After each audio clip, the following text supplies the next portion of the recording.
Comme vous le savez, donc, le collectif des 44 travailleurs en cessation d'activité a organisé une conférence de presse au siège de la Confédération des travailleurs autonomes du Sénégal, CSA, à la suite de la déclaration de marche pacifique que nous avons introduite auprès du préfet du département de Dakar, qui a déclaré irrecevable donc notre déclaration. Encore une fois de plus, nous voudrions interpeller le préfet pour dire que c'est la énième fois que le collectif introduit des demandes de marche et véritablement déclare irrecevable.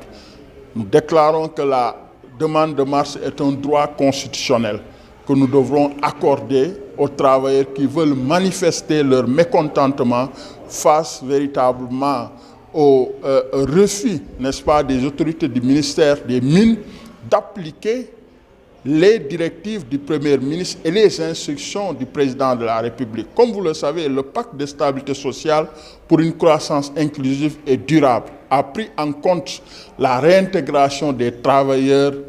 licenciés, à savoir les 44 travailleurs du ministère des Mines qui sont restés 20 mois sans salaire, ce qui est véritablement inadmissible et inacceptable. Ils sont dans une situation de précarité sociale extrêmement pénible. Et véritablement, la réunion du 6 août 2025, les autorités du ministère de l'Énergie, du Pétrole et des Mines étaient présents au niveau des locaux du ministère du Travail d'alors. Ils ont accepté véritablement la réintégration de ces travailleurs. Mais pourquoi 6 mois après, ils tardent véritablement à exécuter donc ces décisions donc prises par les plus hautes autorités de ce pays? En tout cas, nous sommes vraiment dans une précarité énorme et nous décidons de poursuivre le combat parce qu'à un certain moment, nous sommes donc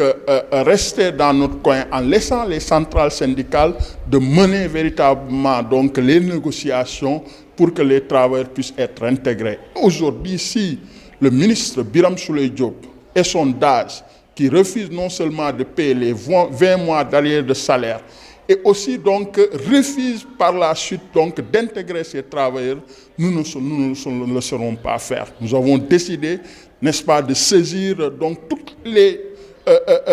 moyens légaux qui nous sont conférés par les droits et règlements de notre pays pour faire face. Et face donc à ce refus catégorique des autorités d'appliquer les instructions du président de la République et le Premier ministre à travers le pacte de stabilité sociale, nous avons décidé véritablement de prendre notre destin en main et quel que soit donc ce que cela advienne, nous allons faire face pour que nos droits donc sociaux nous soient restitués donc de façon